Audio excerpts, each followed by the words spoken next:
Amigos hispanoparlantes, estamos en un nuevo video de la Profe Flor y en esta oportunidad vamos a ver qué es el realismo mágico como género literario. Los inicios de este género se remontan a 1925 cuando un alemán llamado Franz Roh va a tomar este término real maravilloso para hablar de lo pictórico precisamente en el postexpresionismo.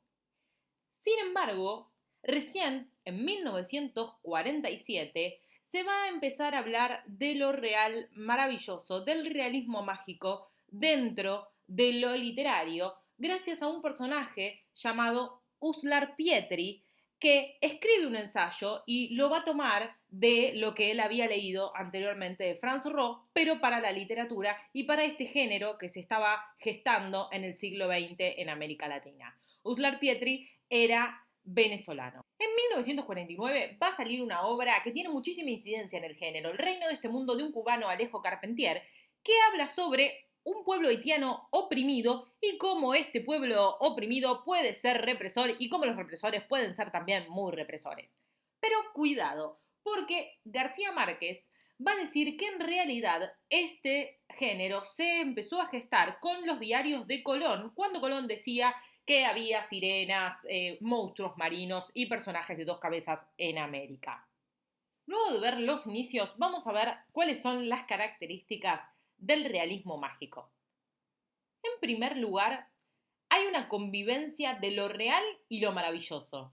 ¿Qué quiere decir esto? Que personajes o sucesos sobrenaturales van a convivir perfectamente con lo real, con lo cotidiano, con lo de todos los días. Por eso, personajes extraños como este monstruito verde va a convivir con un chico y está todo bien. El realismo mágico es que un dinosaurio nos toque puerta, nos diga, le llegó el diario y nosotros tomemos el diario y nos lo pongamos a leer. No hay alteración. Por otro lado, la atmósfera onírica. ¿Qué quiere decir onírico? De los sueños. La atmósfera onírica es un ambiente propicio para que se genere el género, puesto que el personaje cuando sueña está como en una nebulosa en donde todo puede ocurrir. ¿Y dónde va a ocurrir todo esto? En un escenario latinoamericano, que es el origen del género y el único lugar en donde se pueden desarrollar este tipo de historias, puesto que es un lugar exótico, lo exótico como lo exuberante, como aquello desconocido, como por ejemplo un ambiente caribeño. Paradójicamente, el género real maravilloso lo que busca es un autorreconocimiento, separarse del europeo para vincularse con el mestizaje y las culturas indígenas. Sin embargo, ¿se produce identidad al compararnos con lo europeo? Podríamos decir entonces que estamos pensando en una identidad de exportación, es decir, en realidad una identidad para que mire el otro y el otro diga, ah, mira la identidad que tiene América Latina. Vamos a hacer acá un inciso explicativo en donde les voy a contar qué es el boom de los 60.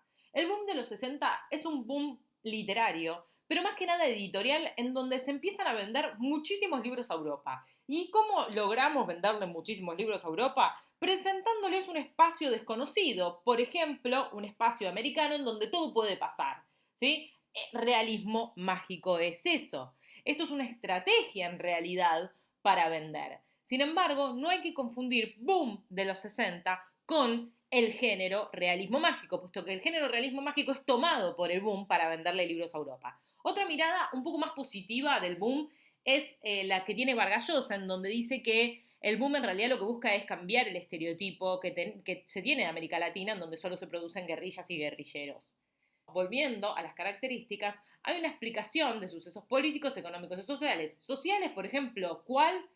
Hablamos sobre pobreza y marginalidad, que antes no estaba marcado. Digo, la pobreza de América Latina no es la misma pobreza de Europa. Entonces los europeos se quedan leyendo, oh, mira qué pobreza. Lo político se ve a través de las guerrillas, por ejemplo. Tenemos la fiesta del Chivo, Pedro Páramo, en donde se ven revoluciones, ¿sí? Y dictaduras. Y por último, lo económico, que va a hablar sobre descripciones de crisis económicas.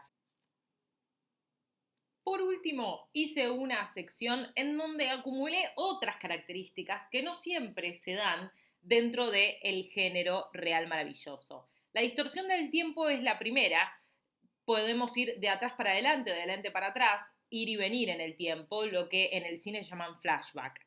Presencia de varios narradores, como por ejemplo Pedro Páramo, en donde narra Juan Preciado y después hay una tercera persona y después narra Pedro Páramo. Lenguaje coloquial y formal convergen en un mismo texto literario. Y por último, la ruptura de los lineamientos estructurales de una novela. Es decir, cómo está formada la novela, el realismo mágico viene a romper con eso. Para finalizar, les voy a dejar algunos autores reconocidos de este movimiento con las tapas de los libros más significativos, y esto es a mi parecer. Vuelve a aparecer, como ya les dije, Alejo Carpentier, porque es el primero con El reino de este mundo.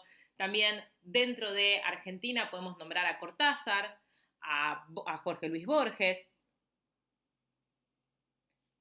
Juan Rulfo con una novela emblemática, diría yo, la novela más representativa del género, que es Pedro Páramo, en donde muchísimas de las características que nombramos van a suceder. Es una buena obra para trabajar el género. Carlos Fuentes con la obra Chacmol, Laura Esquivel como Agua para Chocolate, que habla también sobre revoluciones más allá de toda la historia de ella.